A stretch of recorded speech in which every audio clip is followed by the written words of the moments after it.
Welcome to Thirush Vision. So அந்த வீடியோல பார்க்க போறது முஸ்தபா படம் எப்படி இருக்கு அப்படின்னு தான் பார்க்க போறோம். இந்த படத்தோட கதை என்னன்னு பார்த்தாக்க படத்தோட ஹீரோ ஹீரோயின் ரெண்டு பேருமே கல்யாணம் பண்ணிக்க போறாங்க.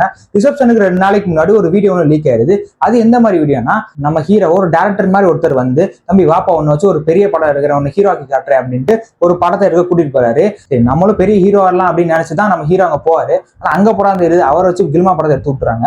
எப்படி அந்த வீடியோ வந்து லீக் ஆயிருது. ஸோ இப்போ அந்த வீடியோவை ஹீரோயின் பாக்குறதுக்கு முன்னாடி ஹீரோ டெலிட் பண்ணி ஆகணும். அதுக்காக என்னென்ன பண்ணாரு அப்படிங்கிறது படத்தோட கதை. இந்த படத்தை பொறுத்தவரை இது ஒரு காமெடி படம். சோ இந்த படத்துல லாஜிக் சுத்தமா இருக்காது அண்ட் நம்ம எதிர்பார்க்கவும் கூடாது. அண்ட் படத்துல காமெடியை பொறுத்தளவுக்கு அங்கங்க கொஞ்சம் ஒர்க் அவுட் ஆயிருக்குன்னு சொல்லலாம். அதுல பெர்ஃபார்மன்ஸ் வைஸா எல்லாமே நல்லா பண்ணிருக்காங்க. முக்கியமா சதீஷா இருக்கட்டும், அவரோட ஃப்ரெண்டா அவரா இருக்கட்டும், ஒரு ஹீரோயினா இருக்கட்டும், அவங்க ஃப்ரெண்டா இருக்கட்டும், அண்ட் கருணாகரன், புகழ் அவங்க எல்லாமே கொடுத்தளவு நல்லாவே பண்ணிருக்காங்கன்னு சொல்லலாம். புகழோட கேரக்டர் மட்டும் படத்துல ஒட்டவே இல்லை, தேவையில்லாத அணி மாதிரி தான் இருந்துச்சு. அண்ட் படத்தோட ஃபர்ஸ்ட் ஹாஃப் பொறுத்த வரைக்குமே வந்துட்டு படம் மாதிரி ரொம்ப ஃபிளாட்டா தான் போயிட்டு இருக்கும், ஓகேவா ரொம்ப ஸ்லோவா போயிட்டு இருக்கும். ஆனா கருணாகரன் வந்ததுக்கு அப்புறம் வந்து கொஞ்சம் இன்ட்ரெஸ்டிங்கா லைட்டா கொஞ்சம் ஃபன்னா போற மாதிரி இருக்கும். ஆனா இருந்தாலுமே படம் ரொம்ப ஃபிளாட்டா போற மாதிரி இருக்கும். அதுவும் இன்டர்வெல்லாம் பார்த்துட்டு இதான் இன்டர்வலா அப்படின்ற மாதிரி இருந்துச்சு.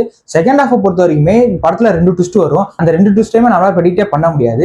ஆனா இந்த 2 ட்விஸ்ட்டுமே நமக்கு பெருசா இம்பாக்ட்ஃபுல்லாவே இல்லை. ஏன்னா அது வரைக்குமே இந்த ட்விஸ்ட் வர்றதுக்கு வரைக்குமே இந்த படம் எப்படி போகும் அப்படின்னா ரொம்ப ஃபிளாட் மாதிரி ஓகேவா இதானா சரி ஓகே அப்படின்ற மாதிரி போயிட்டு இருக்கும். அதனால ட்விஸ்ட் வரும்போது வந்துட்டு நம்மளுக்கு பெருசா இம்பாக்ட்ஃபுல்லா இல்லை, ஒரு மாதிரி ஓகே இவ்வளவுதானா ரைட் அப்படின்ற ஒரு ஃபீல் தான் கொடுக்குது. சோ இந்த ட்விஸ்ட்டுக்கு முன்னாடி இருக்க அந்த ஸ்கிரீன் பிளேவை இன்னும் கொஞ்சம் கிரிப்பிங்கா எங்கேஜிங்கா பண்ணிருக்கலாம். இந்த படம் வந்துட்டு கடைசி வரைக்கும் இந்த ட்விஸ்ட் நம்ம தான் எடுத்திருக்காங்க. ஆனா அந்த ட்விஸ்ட் நல்லா ஒர்க் அவுட் ஆகும் அப்படின்னா அதுக்கு முன்னாடி இருக்க விஷயம் வந்து நல்லா கொஞ்சம் கிரிப்பிங்கா இருந்திருக்கணும். அது இந்த படத்துல மிஸ் ஆகுது. அந்த படத்தை பொறுத்தவரை எல்லா கேங்களுமே ஒரு பிளே பாய் இருப்பான்ல, அவனுக்கு இந்த வீடியோ ஷேர் பண்ணி மச்சா வாடா அந்த படத்துக்கு போலாம் அப்படின்னா அவனை அந்த படத்துக்கு கூட்டிட்டு போங்க. இந்த படமே வந்துட்டு உங்க ஃப்ரெண்ட்ஸோட இந்த படத்தை டெஸ்ட் போய் ட்ரை பண்ணி பாத்தீங்க அப்படின்னா மச்சா இது நீ தாண்டா அது நான் தாண்டா அப்படின்ற மாதிரி ஒரு ஃபன்னா போயிட்டு இருக்கும். ஒரு டீசென்டான காமெடி படமா இருக்கும் உங்க ஃப்ரெண்ட்ஸோட போய் பாத்தீங்கன்னா. மற்றபடி இந்த படம் வந்து ரொம்ப ஒரு ஆவரேஜான ஒரு படம்னு சொல்லிக்கலாம். மற்றபடி இந்த படத்தை கண்டிப்பா பார்த்தே தரணும் அப்படின்னு ரொம்ப பெருசா சொல்ற அளவுக்கு இந்த படத்துல எதுவுமே இல்லை.